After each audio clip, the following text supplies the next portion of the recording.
7 years ago, I was the kind of woman who only cleaned when people were coming over. But today, by God's grace, our home is completely unrecognizable from that point in time. And it all boils down to a handful of small things that I never would have expected would make that kind of a difference. And today, I want to walk you through it and show you exactly how you can get there too this year with just a few small intentional changes. Because if it was possible for me, trust me, it's possible for anyone. And just so you know what we're going to get into today exactly, I'm going to show you why this is so hard for so many of us, how the Bible speaks to our good work in the home, and then I'm going to get super practical so that you can start applying some of this today. So stick around to the end. Here's something that I think a lot of women need to hear before we talk about anything practical. A lot of us grew up believing that being organized or keeping a clean home is something that you either have or you don't. Like it's a personality trait. You're either born a naturally organized and tidy person or you're not. And if you're not, well, that's just how it is. That's how it's always going to be.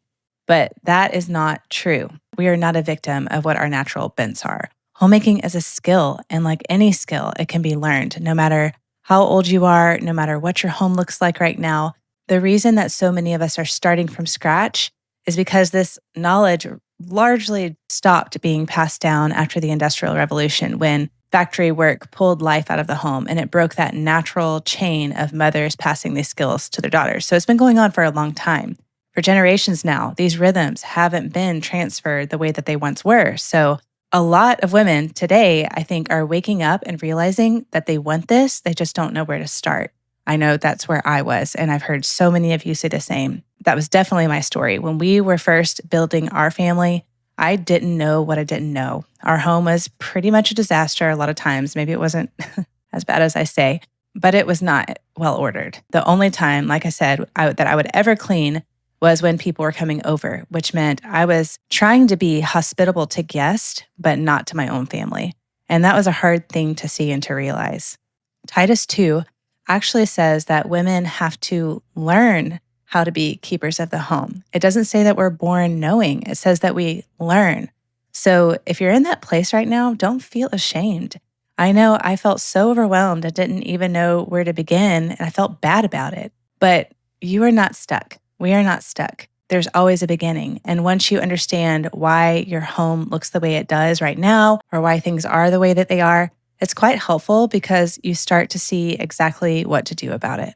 Just to remind you, the temptation is very real to want to overhaul everything once you see it. That is a very common experience among many women. I've heard this from a lot of you, but that never works. And that's not what we're going to talk about here today. We're going to talk about being realistic about addressing those issues. Here's the thing about habits. For better or for worse, everything about our homes is a result of our habits. Your home right now is the result of patterns that you've been repeating, most of them without even realizing it. And really that applies to everything, our health, you name it. But we're talking about the home. That can feel maybe a little discouraging when the patterns haven't been great, but it's actually really, really good news because habits can be tended to. They can be changed. And small habits add up and compound over time more than you would expect. The wise woman in Proverbs builds her home. And building implies that it started from somewhere. Actually, it started from nothing, from unfinished ground that didn't even have a foundation. So when things don't feel quite right, or if the home feels like a fixer-upper sometimes, it's completely normal for that to feel uncomfortable. But it doesn't mean that it will always be that way. We have the capability to assess the situation, what the needs are, and address it a little at a time with little rhythms and habits that compound brick by brick. So think about whatever area of your home feels the most unbuilt right now. That is going to be your starting place. And we're going to flesh that out a little bit more here in a few minutes, but just keep that in your mind. But just think about it this way. If you, with that place, that one pain point, if you get 1% better in that area every week, by the end of this year, it will be exponentially improved. So know that this is absolutely possible for you, for all of us. By the way, if after this video you want some more in-depth help building out some of these habits and rhythms, I made a free, short, but powerful 20-minute masterclass that walks you through it. The link is in the description below. But let's keep going because I want to show you the full picture first. So this might be surprising, but the most practical place that I know to start is actually with the Lord because of how powerful it is to go to the source. A lot of times, the home reflects the mom. And if we're going to transform our homes, we as women need to be continually transformed into greater Christ-likeness because it spills over and it affects all of life as it should. On that note, for the Christian, productivity in the home isn't really productivity in the world's sense of the word. The Bible calls this fruitfulness. And fruitfulness, according to John 15, comes from abiding in Christ. So this really is crucial if we want to see transformation in our homes on a practical level.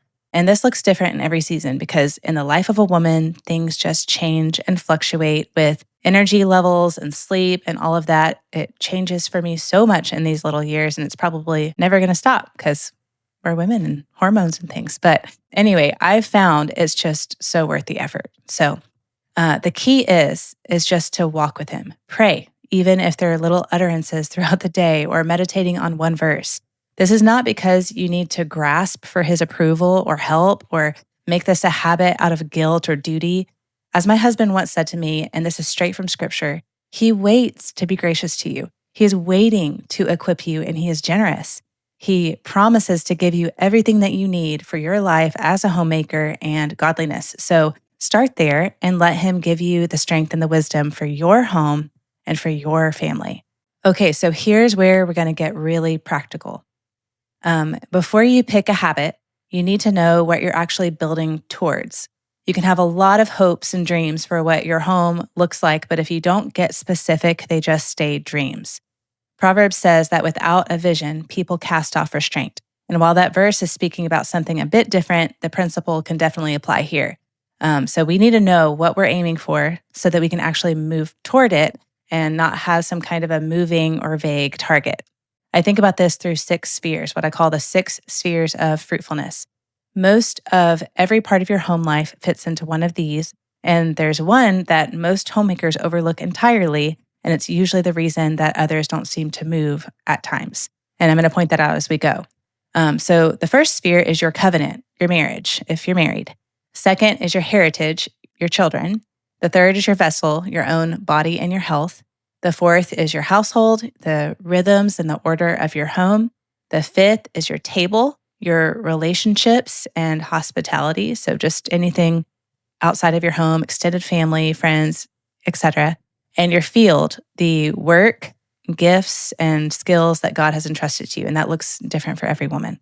Over the years, I've had seasons where different spheres were slipping through the cracks. And it's just been so helpful to have this framework to reorient me in those times. But the vessel is often the one that homemakers neglect. Again, that's the one that's where you're taking care of your own body. And when that one slips, everything else tends to feel it. So I would encourage you to look at each of those spheres and ask, what do I want this to look like? What are my goals for my marriage, for my children, for how my home functions, for food on our table? Jot it down and get very specific, because once you can see the gap between where you are and where you want to be, you can start to build habits that actually close that gap.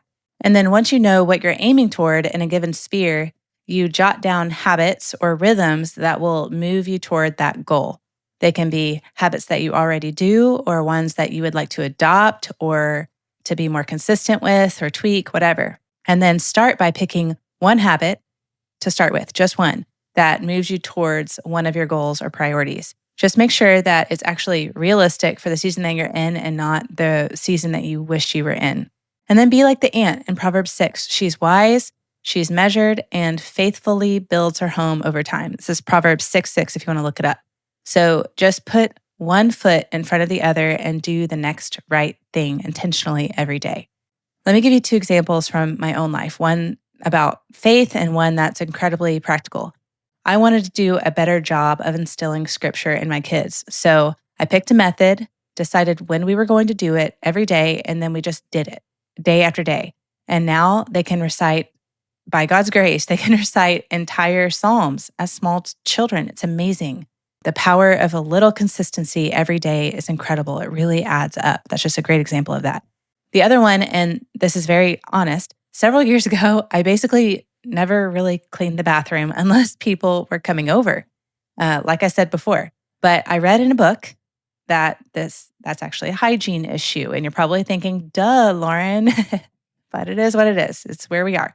That's my story. So anyway, but I thought, okay, I want my home to be hygienic. That's just a given. So I picked a day and I picked a time to clean the bathroom. And on that day, at that time, or that time of day, I got up and I cleaned the bathroom week after week. And that's it. That's the method. It's not complicated. It's just intentional and thoughtful and then consistent. This approach applies to all different rhythms because rhythms are essentially a group of related habits. For example, if you want your mornings to go differently, if that's your goal, it starts the night before. So tackle the evening rhythm.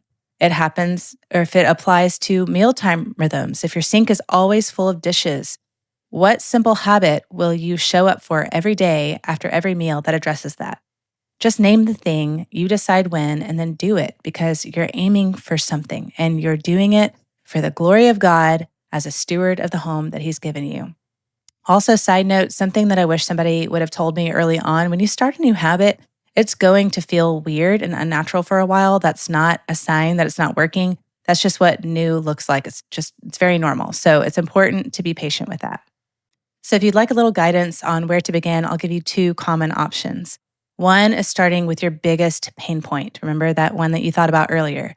That is whatever is causing the most friction or frustration in your home right now. Very practical. Think through why it's a problem and think through a rhythm that will make it a little smoother and then just start there. Or if you want to just start from the foundation and build up, because generally things feel like they're not very smooth or organized, start with your evening routine. I know most productivity gurus will tell you to start with your morning routine. I actually disagree. Like I said earlier, your morning starts the night before. So if you're not setting yourself up for success at night and going to bed at a good time, making the morning easier, your morning routine is never going to go the way that you want. So start with the evening, get that consistent, and then layer from there. Whatever option you choose, just focus in on one rhythm at a time to tackle. And then track it. I would say track it until you're hitting about 75% of the time. Again, it may feel a little awkward at first. That's normal. But once it starts to feel natural and you're mostly consistent, go back to your spheres, look at your goals, and pick the next best thing to layer in. That's how this can build. And I go into that more in my free masterclass that I mentioned earlier. So don't forget to check that out below. By the way, if we haven't met yet, my name is Lauren. I'm a homeschooling mom of 6, and this channel is all about building fruitful, life-giving homes through simple, God-honoring rhythms. If that sounds like something you need, don't forget to like and subscribe so that you don't miss my weekly videos. So your home is not a fixed thing. It's always changing, and it's something that you build intentionally a little at a time. The woman that you are at the end of this year is being built right now from the little things that you're choosing to do today. Again, for better or for worse. So choose the better. It's totally within your power and it's so very much within reach. So start with one, start small, keep the long view in mind, and then just plod away a little at a time. And before you know it, you'll be unrecognizable. Thank you so much for being here today, and I'll see you in the next one.